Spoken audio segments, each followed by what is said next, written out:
Hey guys, welcome back to 1.5 Degrees. This is episode 2. Our theme this week is Romcoms. Thank you for listening. Hello everybody and welcome back to 1.5 Degrees. I'm El.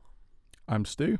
And I'm Matt. And today is my question. I'm going to be asking the guys about rom-coms, specifically, how would we sell a rom-com for men? I'm going to ask the guys about their favourite rom-coms. I'm going to ask them about what they would do for a rom-com that's specifically targeted towards them, and we'll see where we go. My first question for the guys is, Matt, Stu, what is your favourite rom-com and why? My life is a rom-com. I'd have to go with Love Actually, I'm going to have to say. It's probably the one I've watched the most. It's got Liam Neeson in it, and that's all it needs. It's a pretty standard one, right? That's a pretty jumble of all different stories. I like that. I like that jumble of all the stories, and we've got the best Prime Minister ever we'll ever have. Oh, Prime Minister Hugh Grant. Yeah. Yeah. He tells off Billy Bob Thornton for wanting the girl that he's. Oh, he's the president, isn't he? Yeah, that's right. Greatest team ever to invade Iraq. What about you, Stu? There's a few. I think it's hard to pinpoint one, but I've just been looking at this list that we've got up here. Some of the top favourites are probably things like Hitch, Knocked Up, When Harry Met Sally, and 51st Dates. I really like that one. That one especially is a lot more traditional. It's more of the gooey, artsy fartsy type, and you gotta love Drew Barrymore. Like every movie that she's in, she plays that like the cutesy girl next door, and Adam Sandler pulls off quite a good sort of average guy. He's a little bit like Chris Pratt. Well, he is an average guy. He's an average guy. He's an average guy trying to get a girl out of his sort of league, I guess. Yeah, those ones. But the first few are a bit unconventional. Knocked Up is very unconventional. You think Knocked Up? Yeah, I can sort of see that. So it's a comedy which forces itself to become a romantic comedy. Right, I can see that. And it's because following the epitome of a single girl as well. Like she's a very single, powerful individual, sort of like, and she's got this choice to make and this journey to go through, and you're sort of like following this dude who you don't support in any way because he's kind of he's a loser. He's a loser. That's it. Yeah.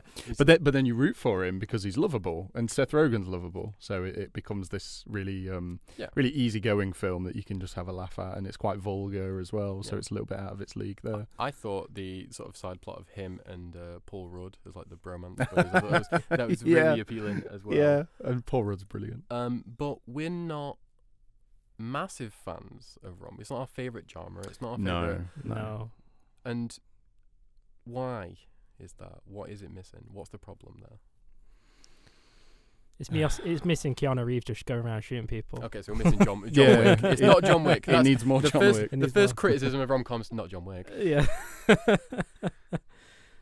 Also, I've just seen on that list Bridget Jones. I like Bridget Jones. Bridget Jones is a fun one. It's a good one. That fight scene in the fountain. Classic. Love it. Colin Firth kicks.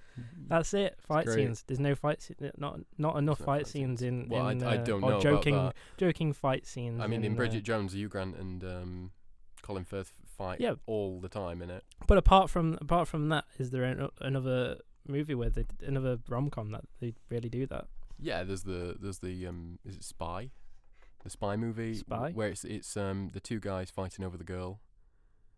Oh, Tom Hardy. This Means War. Yes, War. I forgot about that. That is one of my favourites as well. Is that rom-com? I'd say that is a rom-com, but that has got a massive twist because it is like you said, two spies, Chris Pine and Tom Hardy fighting for Reese Witherspoon, and she literally just has her pick over which one has the bigger hands. That's her thing. She makes fun of Chris Pine having like really small hands, and then she makes fun of Tom Hardy because he's British and there's something wrong with British people. Oh man, I'm taking that very personally. Which is a shame because Tom Hardy kicked Chris Pine's ass. Yeah. What mask does Tom Hardy wear in the movie? What mask does he wear? Yeah, his face is covered with shame. Or his hands. Or his hands. Yeah. What about There's Something About Mary? You guys like that one? That's an excellent one. I think it's really off the beaten path. I think it's also like kind of like like it's got this really dark edge to it. I mean, everyone knows that one scene where he's like in the bathroom and she goes like, "Oh, you've got loads of hair gel on you." And like we all like that, but overall that movie's got like a weird like creep vibe to it. And it's it's so lovable. Well, Matt Dillon as well, especially, is horrible because he's just this. What is he, like a private investigator who's hired but he's a creep anyway when he starts falling for her. That's not meant to happen. Yeah, that's whereas Ben Stiller's just trying to be the nicest guy possible, again, for a girl that's out of his league. That's a theme that I notice amongst these films. It's always the girl is out of the guy's league. This is, when we talk about rom-com formula, it is this kind of similar pattern, which is why I think they're predictable, which is why I think perhaps men don't like them as much. They do have spins and twists in them, but you always know kind of what's going to happen, except for in This Means War. She goes for Chris Pine, even though he's an arsehole. And shorter. And shorter. And smaller hands. So, I think that's what the problem is when we get down to it, really. It's just predictable, really. You get some that are nice they give you that nice feeling for a man to appreciate, when you can relate to, a scene in 50 First Dates, which is unrealistic because of her having... What does she have, like memory loss? Yeah, she hit her head. One day memory loss. So there's that unrealistic element, but then it's also funny just watching Adam Sandler come up with these different scenarios each day at the diner to give her these, new ways to woo her. So it is really entertaining. Endearing. It is really endearing, but like I do find myself asking, like, it can't really be her personality if she's got like a one-day memory. Exactly. She can't develop a personality over that it's time. really no one can get to know it, and she doesn't even know it. And I always dislike the ending of that where she starts to remember because of his egghead. What? Yeah. It's a bizarre kind of tale that it goes down. It's a weird path that film goes down. Yeah. But I like it because it's one of a few Adam Sandler's sort of heartwarming movies. The best of which, oh my God, Punch Drunk Love. I think there's going to be an episode. I must be an episode of the podcast one day. I've not seen that one. Where I would just sit down and discuss Punch Drunk Love for 30 minutes. Just that one movie. It's everything that we've seen Adam Sandler do, which is like goofy, over the top comedy. Mm-hmm. But instead of comedy, it's dark drama. And he's just doing the same stuff, and it's not funny. Right. It's not funny. It's like in one scene he's over at his sisters. He's got 7 sisters, and he's at their house, and they all bully him and tease him. And there's just like this scene where he's just like sat like rigid and like so tense, and then the next scene he just starts kicking these glass windows and smashing them, and the whole party around him just stops and looks at him, and they're like, wow. why'd you do that way? And then he's just like, oh, I'm sorry. It's a really powerful rom-com. It is a dark comedy. It's the darkest of comedies, but you also get to see like this other side of Adam Sandler that you also see in 50 First Dates, where it's kind of emotionally honest, I think, as well. Yeah. But yeah, going back to that question of like, why don't we like them more? What about you, Matt? Why don't you like rom-coms more? What's the problem there? Well, I think that for me personally, it's down to taste. I don't generally watch romantic comedies unless they're already on television or something like that. But I agree. I the ones that I have seen, they are generally quite predictable, and even with Love Actually, sometimes that's kind of like, yeah. But do you think maybe it's a bit too soppy, a bit too heavy? It's a bit too soppy, a bit too some of the time anyway. A lot of them do have good moments. Like I'm thinking of the Proposal. The comedy on there is generally quite good, and I really do enjoy that. The Proposal, I think, is one of those really good ones where they nailed the casting. Yeah. I wasn't really sold on the story very much. I mean, it's kind of a weird one where he goes home to this town that he finds that his dad's the sort of the king of. Yeah. And like Sandra Bullock is like, oh wow, you're not just a slacker / loser. Your parents are known well in the town, and that's the story. But I mean, Betty White, obviously great. Sandra Bullock really sort of did a bit more comedy than we're used to with that one. Yeah. And I think Ryan Reynolds, obviously, I mean, come on, it's really hard to hate him, especially in a romantic comedy movie. You just get it. Yeah. I mean, the first Deadpool movie actually itself marketed itself as a romantic com. Yeah. So it's really, so I guess it's a little bit interpretable, stuff like that. But I think when we look at the problem with rom-coms, is a lot of them have the sort of same structure, and it's a very lazy structure of girl and guy flirt, girl and guy go on a date, they get close, and then they fall out, and then the guy or the girl makes a big sweeping gesture at the end, and that's the sort of structure we're used to with rom-coms. We see it in The Big Sick, or Crazy Stupid Love is a really like obvious one for that one. That's one of my favorites. I love Crazy Stupid Love. I love that film, yeah. I think Ryan Gosling's character in that is just hilarious. I mean, the way it's written, where it all comes together in the end, I think was like, it really took me out of my seat, and I was like, oh wow, that's really good. I mean, Kevin Bacon's this weird little character in it, and yeah, no, everything was good. I'll always praise all of the actors in it that are really good. Do you know what's dawned on me as like a really good rom-com, even though it's like an anti-romance kind of film, is The Breakup? You guys seen that? Could you just remind me who's that one is? That's Vince Vaughn and Jennifer Aniston. Oh yeah. And those are two actors that aren't in things like that really, and pull it off amazingly, I think. But the idea of it is because the film kind of starts with them being broken up, they're still in love throughout the entire film and still living together, being forced to. And he's annoying and she's irritating him, and they find that they don't get on this like surface level. You know, they have little bickering things like any sort of couple would, but it's the humour that comes out of that, and how they try and one up each other. You know, like when she brings like other guys home and stuff, and then he turns up his music louder and plays the PlayStation louder and eats pizza all the time. She brings a date home and he makes friends with the date, and they're like, oh, he makes friends with the date. He's gonna be in my bowling league. Oh my god, I'm so excited, Jennifer Aniston. That is brilliant writing. And it's a story. Genius. It's a story where they don't get together in the end as well. It's a story. Exactly. It's a very sad story. It's unconventional, but it's almost like they don't get together because they shouldn't get back together, because ultimately they realise that they worked so well as this couple who are lovable and sort of adorable, but then they just kind of have these bickerings, go through this horrible breakup, which incidentally becomes funny for the purpose of the movie.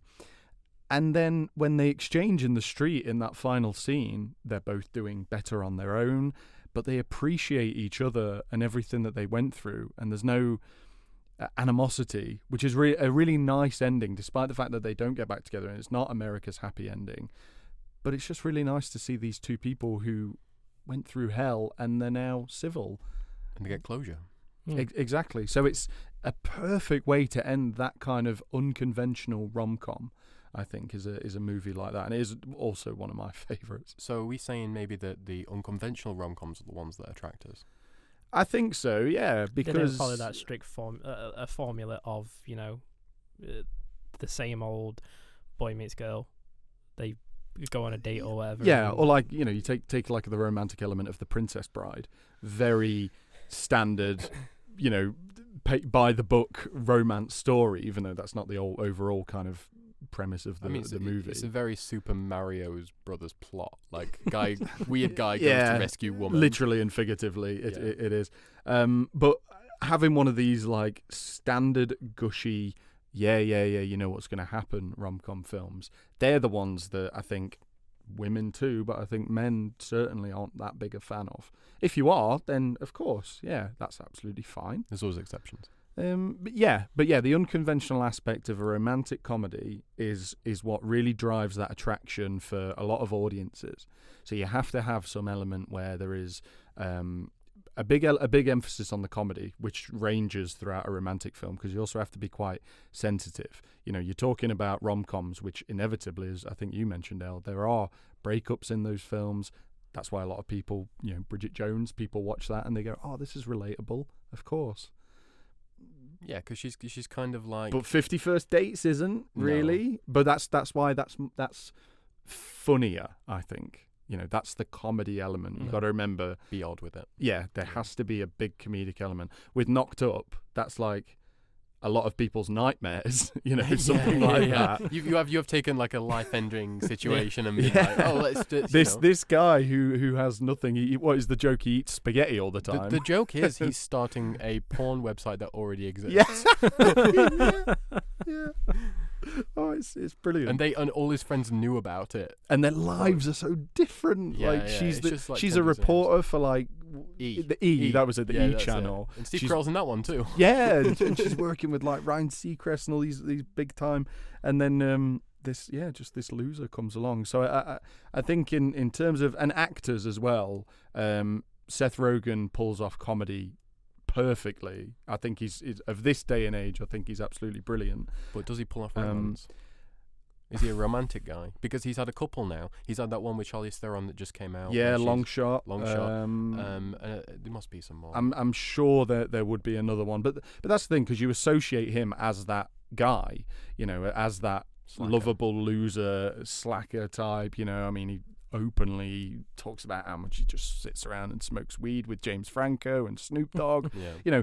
That is him in real life. So he's living the best Hollywood version of himself, really, which they then mocked in This Is the End, which is brilliant, kind of like semi-biopic parody of their lives. So him, yeah, I think he's an unconventional one. So I think he was the perfect choice for that. Katherine Heigl, not so much. We'll see. Yeah, I mean, the rest of her career sort of slopes off after it came out that her and Seth Rogen didn't get on. Yeah, very and well. Judd Apatow Apatow didn't get on yeah, because yeah. she was very, I don't know, a bit of a diva. And then she did the same thing to Grey's Anatomy, which she's been on for like 6 years. Oh man, really? Yeah, apparently she won an award for, I think, the dialogue or something like that. And then she said, I didn't deserve it because the show's writing is bad. And then she was written off by the end of next season. She said that about Grey's Anatomy? Wow. Yes. Oh my word. Yeah, she didn't last very long after that. And then I think Can you imagine? then there's this cat food commercial that she's in or something like that, and you can see her like grinning through her tears, like it's the saddest thing to watch ever. Yeah, it's a really unfortunate step. Apparently she's hard to work with, but she's, Rest in peace, career. Yeah. Yeah. So what about I know we've mentioned before about like the ideal male lead in terms of character. So what is it that you think men and women look for when they look for a male character? Do they want the traditional toxic masculine figure? Do they want John Cena in the Amy Schumer film? Who is it that they want? Or do they want this lovable loser like They Seth always Rogen? want a mixture of that, and it's always going to be Paul Rudd. Paul Rudd is the first person you go to for any rom-com because he's totally not threatening. He's a but jack of all trades. But he's also he's probably like 6 foot or something like that. He looks like a dude yeah. you can get along with. Yeah, And yeah. I think this is a pretty good one. I mean, he's in that TV show at the minute where he's got like there's 2 of him or something like that. I forgot Oh what it's yeah, called. the Um, Netflix one. Yeah, and that's just kind of what he plays. He's not a very threatening figure, but he's obviously a real man trying to make his life work and stuff like that. He's got all these problems, and I think that's a really good place to start when we're talking about leading men in rom-coms. What do you think, Matt? I think Paul Rudd would be a good choice, but I also think someone like Ben Stiller would be. I'm thinking of like, is it like the Meet the Parents film and Well, he's done them he's like. Before he's done Along Came Polly, he's done The Heartbreak Kid. I think there's probably a couple of others, but yeah, he's actually done rom-coms before, and he's always done pretty well, and it's always quite funny. I mean, usually in the Ben Stiller rom-com films, the comedy overtakes the romance. He did Along Came Polly with Jennifer Aniston, and it kind of worked pretty well. Actually, I liked it. Yeah, I like the scene in that where he's eating all the chilies in the restaurant, and he like gets the just shits, sweating. He's just but then he's I mean, sweating. to be honest, that is like part of the ending of that movie as well, because he's trying to impress Jennifer Aniston and make him think like, oh, don't worry, I can take risks. So he goes to this street vendor and he grabs a handful of nuts from the street vendor and he just wipes them on the ground and then eats them in front of her. And it's like somehow the most romantic thing is just eating these dirty New York street nuts off the floor. And it's just, the lengths you'll go to. yeah. And I thought that was quite sweet. And Hank Azaria is in it as a great character. And He's the Are you for scuba? scuba. Yeah, amazing. Yeah. Love Hank Azaria. Do you not think that as well, that if you was to take such a stereotypical masculine guy, say like The Rock, for instance, and you put him in a rom-com, do you not think that would attract both men and women just because because it's The Rock, you see you associate him with being in the Fast and Furious film? I think there's a problem when you get to that, because I see where you're coming from. Like, what if you just took like a really hyper masculine dude and put him in a situation? Like, the thing is, if a girl, I mean, this is kind of not great to say, but we understand that if The Rock walks into a bar, either you write the film as they're looking at him and enjoying it, or they ignore him. And if they ignore him, it's kind of weird because he's like The Rock in a bar. Yeah. And everyone's like, well, why isn't nobody looking at this like gigantuan dude who's fairly good looking, I'll say. So he's like walking around there, and either you have women who say yes to him immediately, or you have women who don't. And I think a lot of people would be quite annoyed at that because it's obvious that if we're just grading men on masculinity, he's at the top, right? So it says a lot when you put these hyper-masculine dudes in there. Like the thing with the John Cena thing in Trainwreck.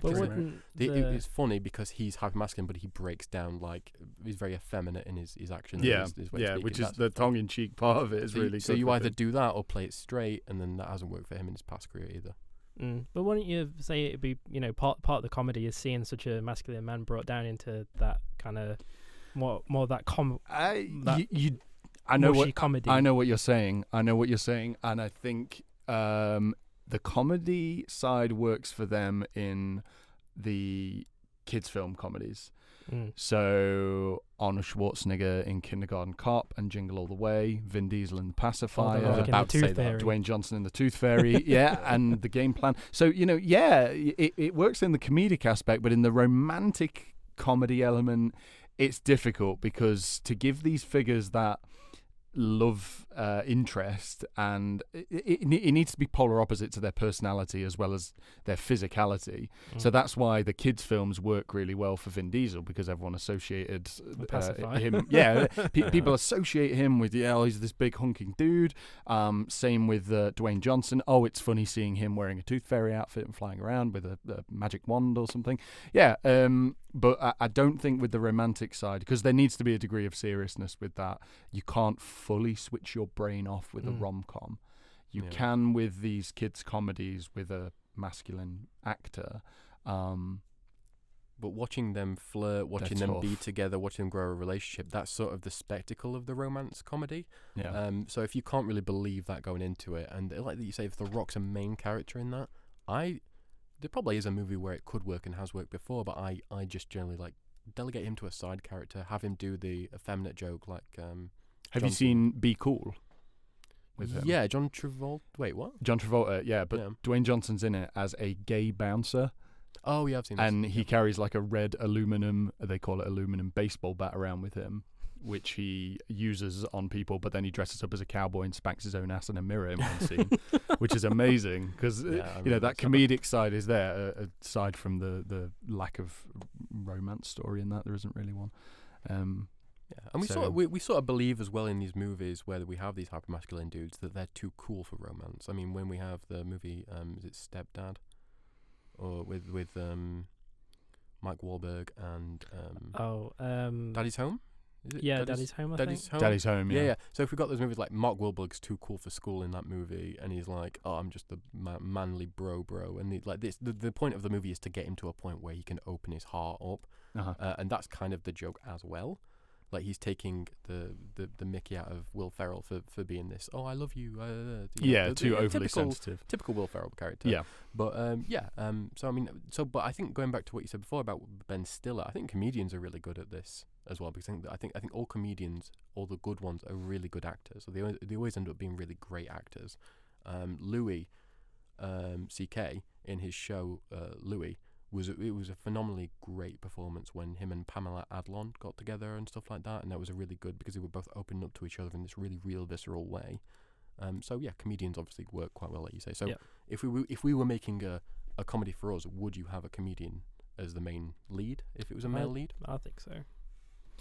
Someone like who I think pulls it off quite well is Andy Samberg in Brooklyn Nine-Nine, because of the relationship that he has with Amy Santiago, who he obviously likes, and she likes him, and there's that tension, and it's a full-blown comedy show, but that romantic element is worked really well because you always kind of know that it's there, but you don't have to pay attention to it because it's not the entire premise of the show. It's not the kind of backbone that holds it up, because each character have these like silly personalities that you're supposed to relate to, and it's far from a rom-com TV show. But that kind of relationship works quite well. That's a good show because it's downplayed the romantic element in that, very like almost to the point of nil, like there's nothing, but it still exists there in this sort of slight element. But I think what you were saying about like when we're talking about hyper masculine figures and trying to find that right balance with a male character lead, I think you do need someone who sits on the fence in terms of physicality, as well as everything, like sense of humor, sense of sensitivity, sense of drive and ambition. I think they need to kind of fall into this just average world, but be charming overall. Yeah. I think that would fit. I think Nathan Fillion would be a very good choice. Oh, for, excellent! for a, I don't know if for a you rom-com. guys have ever seen Castle. Yes. If you guys have seen Firefly, if you guys have seen any. Yeah. He's very charming and affectionate, but he's not afraid to get down there and say, he is very charming in that. I was thinking about Castle, actually. You know how you was on about Brooklyn Nine-Nine with the comedy. It's the romantic being downplayed. Yeah. It's kind of like that. It has it's it's a cop show, but it has its comedy elements. But then there is that relationship that that blossoms between him and her. Is it Stana Katic? That's right, Stana Katic. So I think that works very well, and I think Nathan Fillion definitely embodies that, that perfect balance, that perfect all-rounder kind of guy. Yeah, with that sort of role. I think as well with a male figure, when you take someone who's traditionally quite good looking in the sense of tall, dark, and handsome. Like I was just looking at David Boreanaz, who was from Bones. Bones. Yeah.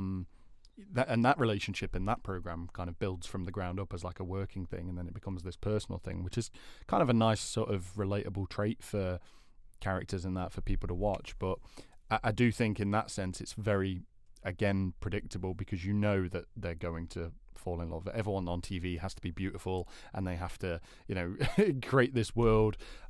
Take a show like Riverdale, where they do a similar thing, where it's like you know who's going to fall in love. I know it's not a rom-com show, really. Well, I mean, I think it's been on for like 3 seasons, and all of them have kissed all of them at this point. Yeah, that is absolutely the impression. Even the bad guy, like 60-year-old even man, has kissed every single teenager on the life at this point. Wow. So this list I sort of made, like 40-year-old Virgin, The Big Sick, Crazy Stupid Love, 51st Dates, Something's Gotta Give, and Harry Met Sally, have all got then what we've just described. They've all got the same easygoing, open-minded, romantic, fairly masculine, but not too much of a threat masculine to the audience, leading male.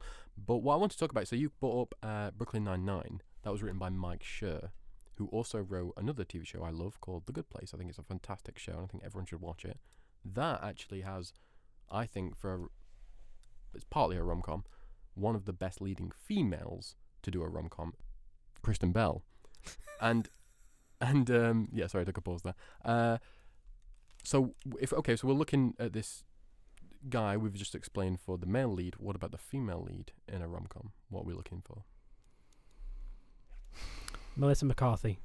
Oh, nailed it. That's it. Everyone pack it up, go Straight home, up. guys. Yeah. Thank you for Okay. listening, everybody. Cheers, guys. Bye-bye. Melissa McCarthy. We're going to go pitch it to Paramount now. That's it. Nathan Fillion and Melissa We've got McCarthy. Nathan Fillion and Melissa McCarthy. Yeah. They just surfboard. That's all with, they do. with Dwayne Johnson as the Dwayne side Johnson. comedic character who's trying to move in on her. No, he's moving on Nathan Fillion. Oh, he's moving on Nathan Fillion. Okay, so female lead. What we're looking for. On a serious Female note, female lead. It's tough. You know who I think has done it really well? I've mentioned Drew Barrymore before, who I think is very good at it. I think Sandra Bullock pulls it off very well in the rom-coms that she's done. The Proposal is that same figure as Katherine Heigl in Knocked Up. This businesswoman who is really not that interested in sort of like men in general, and then along comes this guy. So I like that kind of stoic element that they have in that, because it means that the men have to chase them. So there's this real kind of drive and challenge for the men as this opposite working. So Sandra Bullock pulls it off quite well in her rom-coms, but to think of someone who has not done a rom-com before with actresses is a tough one, for one that I would want to go into a rom-com with.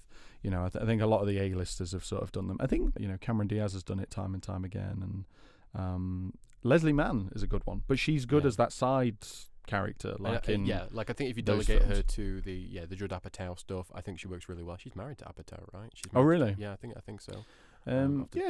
Someone like her is good. how How about that? I can't remember the actress's name. The one from the lead woman in Bridesmaids. Melissa McCarthy. No, Yeah, not her. not that one. Rose Byrne. You mean Yeah, Rose Byrne? Someone like that. I like Kristen Wiig as well. I think I think she was also. I think she was the Veronica, but Rose Byrne was in it, and she's great. I think Kristen Wiig also really good, very versatile actress and stuff like that. Someone like that can. I mean, that personality in that film, quite ditzy and kind of fun-loving kind of person. Yeah. I'm also thinking of from Glow, Alison Brie. Alison Brie. Alison Brie. I think she'd be a very good. I love her. Very good for a rom-com lead. She's been in a few, but they've Has not she? been very strong ones. So there was one where she was in with the lead actress from 50 Shades of Grey.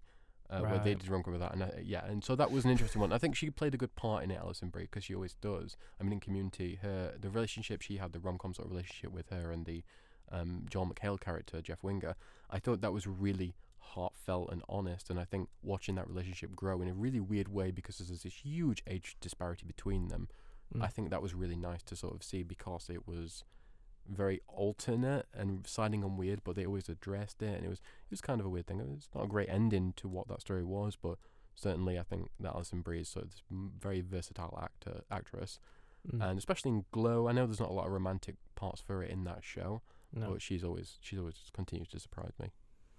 I think Charlize Theron's a very good one as well. I haven't seen Long Shot yet, but I'm assuming that one kind of works with the American. The romantic element works. I'm okay with her and Seth Rogen getting together in that movie because it kind of works, but the plot for that movie I'm not a big fan of. But as a romantic comedy, it kind of works. I mean, the thing is, she's funny. She's a very funny actress, but she's also commanding in a room.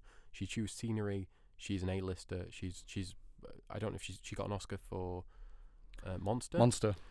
Excellent actress. There's just something about her. She's really special, and she's got this way of like doing this really sarcastic style of comedy, which I love. So yeah, her and Seth Rogen work together well in that movie. I can't really think of a rom-com straight out of the thing where she actually did work well in a rom-com, unless we go back to Arrested Development, which doesn't really count because she plays a mentally handicapped woman in that show. Right. But that worked really well in whatever the show was. But yeah, so leading actresses, I think we'd like someone with a bit of agency. We'd like someone with a bit of ability. We'd like someone with a bit of comedy and understanding of the situation. I think the time has passed on not the physicality of Katharine Hepburn, but the character of Katharine Hepburn. This wounded doe of a woman that the man has to nurse back to health, which was very much prevalent in the last century. Mm-hmm. Yeah, something like that. Something with the woman in a position where she is able to associate with the man on either a business level or a rescue level, where the man becomes involved to the point that it may not start instantly as romance, like a movie where they begin as friends and then it envelops from there, is a pretty good realistic depiction of relationships. But the films have to go through these kind of wavelengths in order to get to this ending. And I know I've mentioned it several times before, but yeah, the unconventionality of a romantic comedy ultimately is what I think brings these characters together. I think that sometimes it works and sometimes it doesn't always work, and a lot of that is the star power. I don't think particularly someone like Vince Vaughn is a very good romantic comedy actor, despite the fact that he's done a few of them now. I think his forte is more strictly that kind of frat pack, old school comedy paired up with people like Will Ferrell and Owen Wilson and Ben Stiller. That whole segment works fantastically well, and each of those actors that fall within that have done a rom-com at some point or another. Look at Jack Black in The Holiday. He pulled that one off where he's is he with Drew Barrymore or is it Cameron Diaz in that film? Jack Black. I can't remember. Oh yeah, it's Jack Black and it's Jack Black and Kate Winslet. Kate Winslet. Jude Law and Cameron Diaz. That's it, yeah. So yeah, Kate Winslet, I think, can pull that off really well. She's this like very classic sort of British woman in that. She's a little bit stereotypical, whereas Jack Black, again, relatable, naturally funny, people enjoy watching him. He's got a great screen presence in whatever he's in, really, whether it be comedy or even action sometimes. But I think for a female, that I've noticed in this theme of this kind of regal British Britishness of a woman, even though they may not be traditionally from England, but that kind of royal stature and the stoic businesswoman is definitely a thing. So that the man chases. I like that element to rom-coms. Well, that actually brings me on to my final question. So let me just pitch you guys a movie that actually exists. So Winona Ryder and Keanu Reeves, a rom-com, and they're in the frame together the entire movie, and the movie goes from scene to scene over the places of a weekend, right? It sounds good. It's called Destination Wedding, right? So it's this movie where you've got these two heavy-hitting stars. You've got Keanu Reeves, and we mentioned John Wick at the beginning. Yeah. We mentioned, Winona Ryder, who does great on Stranger Things, excellent actress, and they're just sat together the entire of the movie. There's not a scene that goes by without them, and they are just pontificating at each other. They're just talking and arguing with each other throughout the entire of the movie. It might be the weirdest film I've ever seen because there are no other speaking characters in the movie. It is sort of done as a two-person play, and it doesn't work at all. And the more you watch it, the more you realise you've got these amazing actors who are doing a great job. They're doing a great job, there's no doubt, at these weird characters. But the movie just doesn't work. So we've talked about leading men, and we've talked about leading women, and I think what we've talked about works for both these characters. So my final question is, do romantic comedies need something to do in the background? Do they need to go and do something? Should there be an extra element to the film to make maybe men more interested in watching it? Absolutely, yeah. And that's where I think Bridget Jones works, because you've got a third character in Daniel, Hugh Grant's character. So if there is that competition that the man has, it creates that interesting kind of spiral that you can get with a rom-com. Whereas Colin Firth and her, the two of them, that film wouldn't really exist. There has to be this, from the female perspective, this idea that she's got her choice of these two men, like This Means War. Yep. She's, choosing these elements. So that third element with having either another male figure or another female figure and have it reversed works fantastically. But not without that element, it becomes a snooze fest. And it's just not interesting. I agree with that. I agree as well. I think when you go back to like 50 First Dates or 40-Year-Old Virgin, there's elements of threat. There's elements of not physical threat, but like it's obvious of like, well, there's this big obstacle in the way that they need to get over. And instead of just breaking up 3/4 of the way through the movie and then getting back together at the end for a big romantic finish, it's interesting to have a real life situation or maybe an unreal situation to work with, right? I think that's something that we can sort of agree on there. Yeah, of course. Yeah, there does need to be... the realism of these rom-com films are what drives them completely. There has to be these elements that people can sit down and say, this has happened to me, and I felt exactly like that. And then it comes down to storytelling and performance by the actress. That's why Bridget Jones became so successful, because there's been so many situations like that, where it is these choice between perhaps two men, when a single bachelorette woman who's got this sort of free life that she loves, but there are these men that are interested in her, and then she has the choice. That is a relatable aspect. So the realism of a rom-com is what exists, compared to any other genre, science fiction and action, for example. There's no realism, really. That's why rom-coms continue to be so popular. Like last week when we were speaking about fantasy films, there is a realism in terms of how you can relate to these characters' sort of mannerisms and the way that they exchange with one another. But that's about it. That's about all you can relate to these people with because of the space that surrounds them. So rom-coms are very down-to-earth usually, is my sort of final thought on that. And that they need to continue those scenarios that people can watch and say, you know what, that's not what I'd do in that situation, or on the other hand, that's what I'd do in that situation, because then it just creates for more. So more love of it should be less than, oh, I love you, let's get over our differences. It should be, There needs let's to be a live- struggle. Let's live Yeah. with the differences. Yeah. Let's it's not Accept overcome each it. other for accept what the you are. differences. Yeah, you have Okay. to accept each other for the flaws that they have, because there is no, there is no knight in shining armor and damsel in distress that fit together absolutely perfectly. Yeah, The that's- jigsaw will never match up perfectly Yeah. in any relationship that gets depicted in a movie. But to embrace the flaws, that's what you do in a film and in real life. Yeah, So- I mean, Adam Sandler had to put up with the fact that Drew Barrymore's character didn't have a memory, and Drew Barrymore had to put up with the fact that she's dating Adam Sandler. and he didn't give up, He and didn't that's give the up. point. He didn't give That's up. true. He didn't give up. So yeah, it's about persistence, and chasing the woman is very traditional. So yeah, stick with that. Oh, you like that? That's good. Yeah, Okay. that a good works. one. That works for me with a film like that, and the other way around. Not often do you see it the other way around. Though. No, you don't. No. You know, What would you like to? I don't think it'd work the same.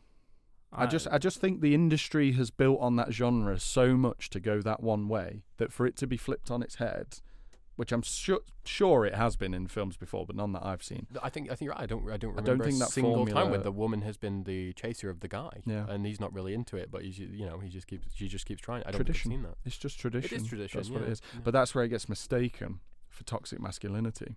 You think you so? know?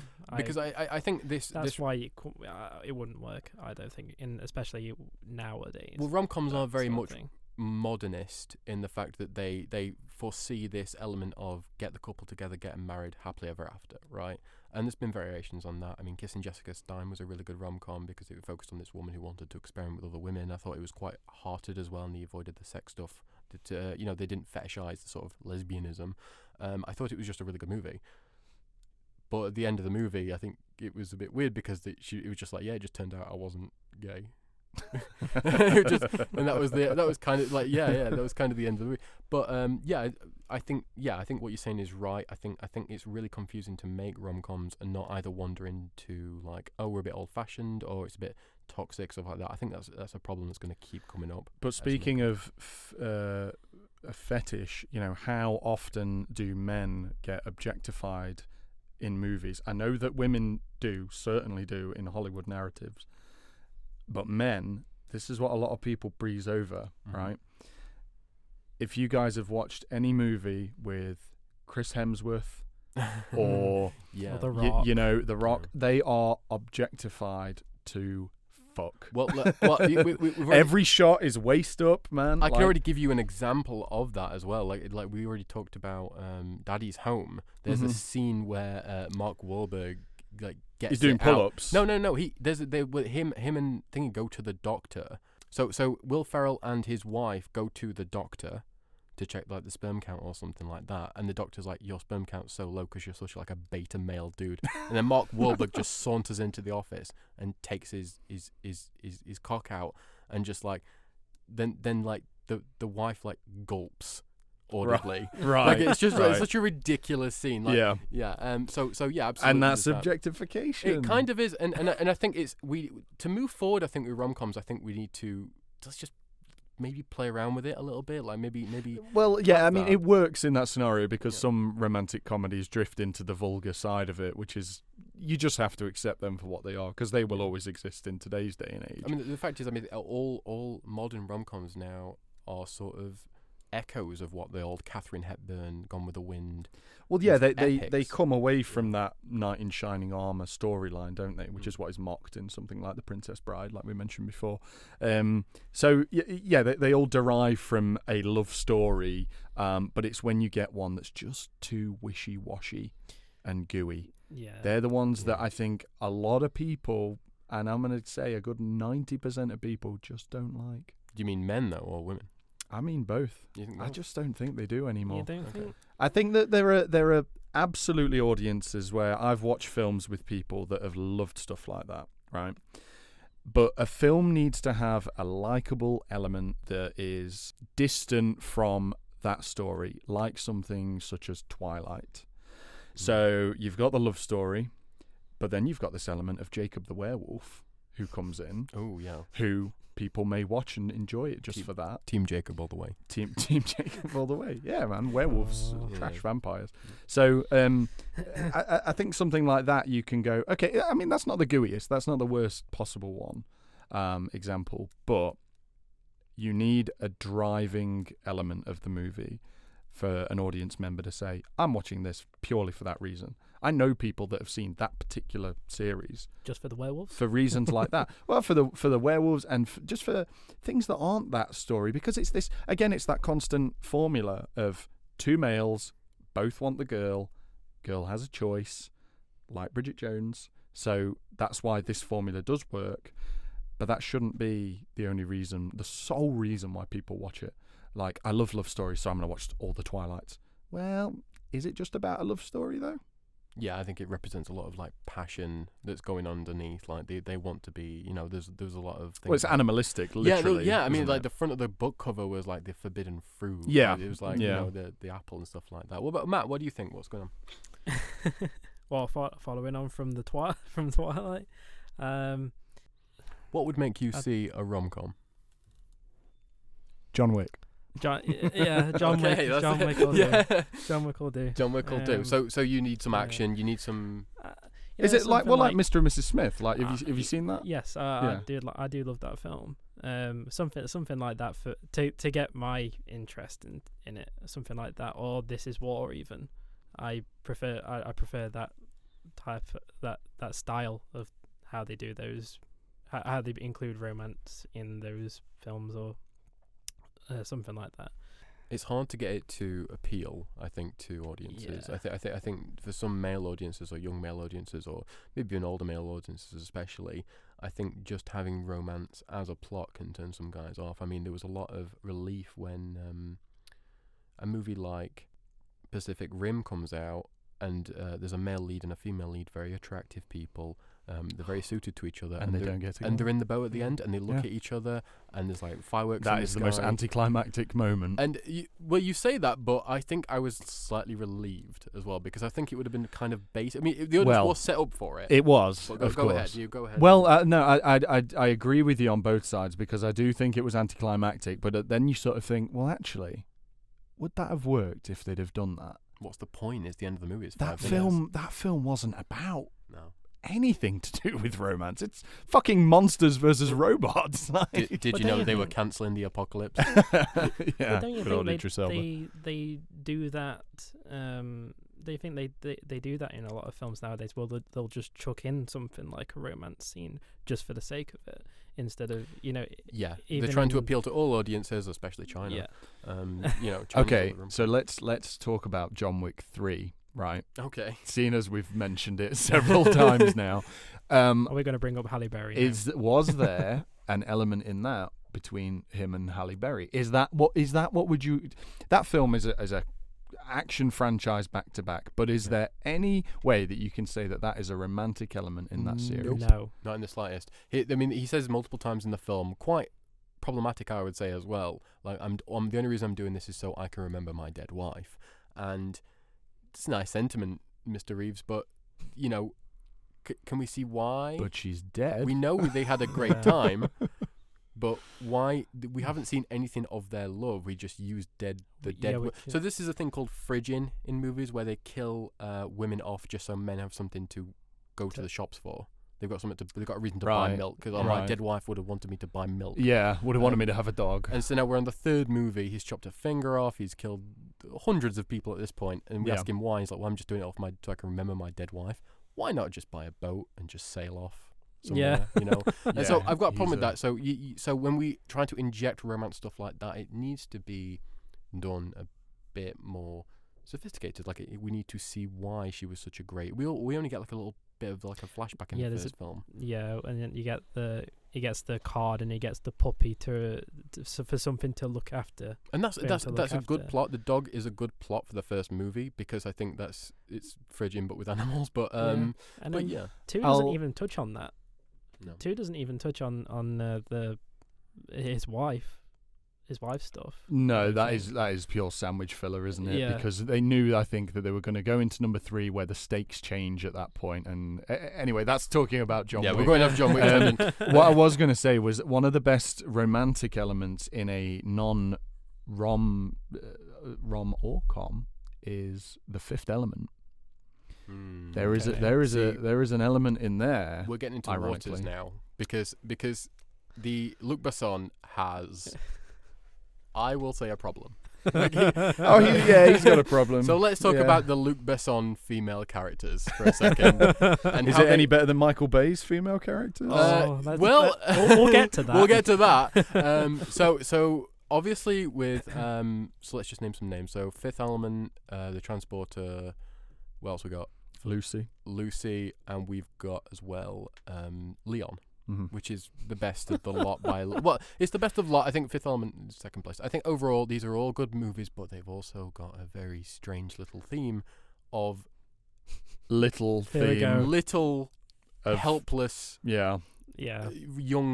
overly young women to a certain extent is really uncomfortable when you connect those dots. If you watch The Fifth Element, it's like, oh well, she just woke up and she's blah, blah, blah. It's a very stylish movie, but you can sort of overlook it. The fact that she is just born in that she's film. just born, and she has to understand love, and she has to read about it because she doesn't get it from, and she's like reading all the internet, and she reads about like war and famine and poverty, but she doesn't read about love because she can't learn that. It's not she's not capable. She's not capable. She's just very, very naive to a certain point where she needs the man to guide her. She needs the man to guide her. And this especially is true for The Transporter. It's very true. I mean, Leon had a very, very, very, very young Natalie Portman, and boy, oh boy, she tries it on with him multiple times in the movie.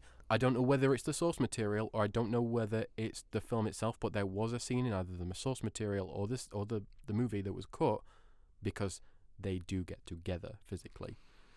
Yikes! Wasn't she 14 on that? Movie she's 14 or younger. Yeah. Christ.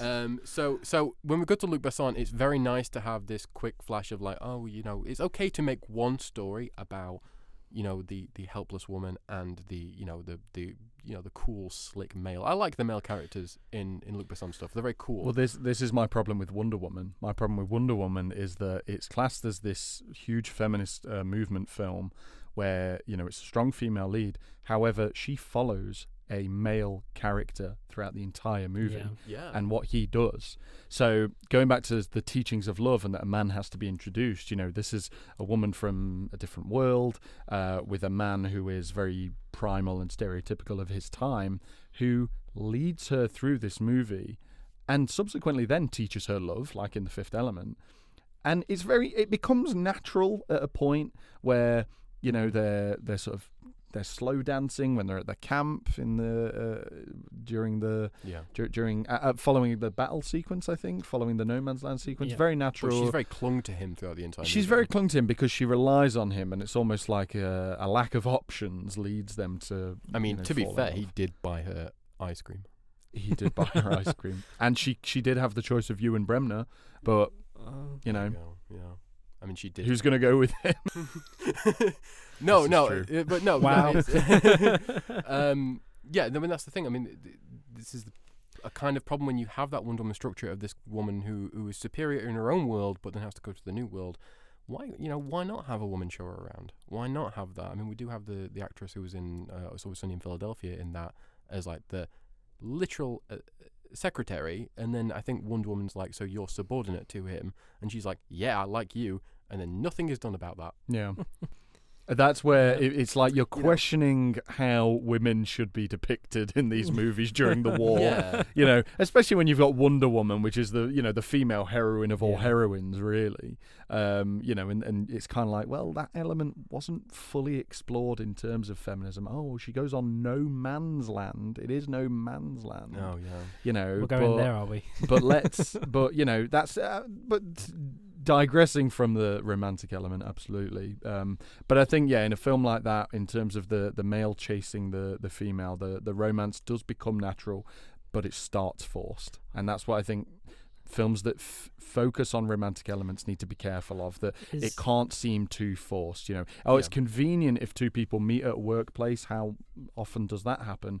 But, you know, she's from a different world, much like in The Fifth Element. She's literally created, and then she just comes in. So the love is a bit more forced in that kind of film. Isn't this where we could get onto Blade Runner? And let's hop, skip, and jump over Blade Runner for another time, because I don't think anyone could watch that and I think they could go, oh, this is oh my goodness, but my that's goodness. That's probably. I was just saying that's another, you know, you can say that's a problematic. So I think the conclusion really is like I think you're right, Stu. I think it is interesting. We don't see a lot of female chasing male leads, and I don't think it's been done a lot. I definitely can't think of a single one where it's been done. So yeah, come on, Hollywood, let's see it. Yeah, let's see it. Why don't we have like a one Scarlett Johansson chasing after someone? This is like we were saying before about like Hollywood taking a risk and taking a chance. There is risk involved in doing a story like that, but then we can at least say that, you know, you've got one with perhaps mainstream actors by a mainstream studio. How about even Netflix? You could do it. Of course, you could do it. Netflix. Yeah. What about like a film like Her with Joaquin Phoenix, and you know, it's not a typical. No, but I think that movie is not. I personally wouldn't class it as a rom-com. I would say it's a sci-fi that focuses on the technology of love. Which is a really pretentious thing with comedy sprinkled. There's definitely some comedy sprinkled in there. I mean, but it doesn't tie in. It doesn't tie in with the romantic side or the technology kind of side of it. Really, I mean, the comedy. I suppose in the Kristen Wiig scene it probably does. It's quite a good one. It's quite it's an unconventional one. So. Right, let's wrap it up for our final thoughts on rom-coms. You go, Stu. Overall, I think rom-coms for both men and women will continue to exist in this traditional sense. I think it's a formula that continues to be strong and will continue to be strong. I feel like there has been a decline in them in the last maybe like 5 years or so, because it's hard to come up with new aspects that are more relatable. You know, more and more times these storylines rehashed and redone, starting, like you said, from Katharine Hepburn love story films. But again, even something like those films have action and fantasy in them. Look at is it Romancing the Stone? Is that the one? Yeah. You know, those ones, and the Jewel of the Nile as well. The sequel is brilliant. You know, love story interweaven to an action fantasy with Danny DeVito as a comedic sidekick. Absolutely. What a great idea for a movie. So yeah, I think something like that is great, where you can spindle the love story throughout another genre, but not have it so gushy and gooey, because it's just not a lot of people's cup of tea anymore. Do you think people have stopped believing in that? I think it's just become so, I think it's overly done. Just oversaturated and predictable to the point where people go, I know everything that's going to happen. I know the dialogue. I know the facial movements. I know everything. So people just don't invest in that kind of thing. So you need one mixed with some other genres for sure. So your conclusion is more Danny DeVito. More Danny DeVito and Michael Douglas. Bring back Michael Douglas, man. He was a Lothario. Yeah. Absolutely, he could do it. Yeah. Well, I don't think romantic comedy movies are going to go anywhere. I agree. I think they need to stay relevant. I think they need to kind of sprinkle that that stuff with other drips and drabs of, you know, action and things like that to keep a lot of people interested. Yeah, I think at this point they're overly done on the mushy all love and whatnot. It should probably evolve into something that, you know, the man is going after the woman or something like that. Yeah, so you want to maybe change the formula up a little bit to try and make it a bit more. Yeah, I absolutely hear what you're saying. I think rom-coms are a very strong subgenre, but I also think, you know, we're starting to get into the weeds a little bit with, let's maybe deviate a little bit. I mean, modern romance has sort of maybe changed a little bit with the invention of these sort of, you know, technical agencies like, you know, Tinder or whatever. And I think because more people are getting divorced, we're seeing romance as maybe less of this modernist appeal. There's less of something you have to do, and more like it's an option you can choose to explore for yourself. And I would like to see that narrative put into a movie. I would like to see someone working hard at their job in a movie, male or female. I want to see them pursue romance, and I want to see them give it up in that same movie, and then the movie ends, but it ends on a good note because they've both grown because of the romance. Use romance as maybe a tool, not as like a life direction. Yeah, I get that. absolutely. Cool. Right, I think we're going to end it there. I think it's been a really good, productive episode of 1.5 Degrees. Thank you so much for watching. I've been Al. I've been Stu. And I'm Matt. And we'll see you next time. Thanks very much. Thank you. Bye.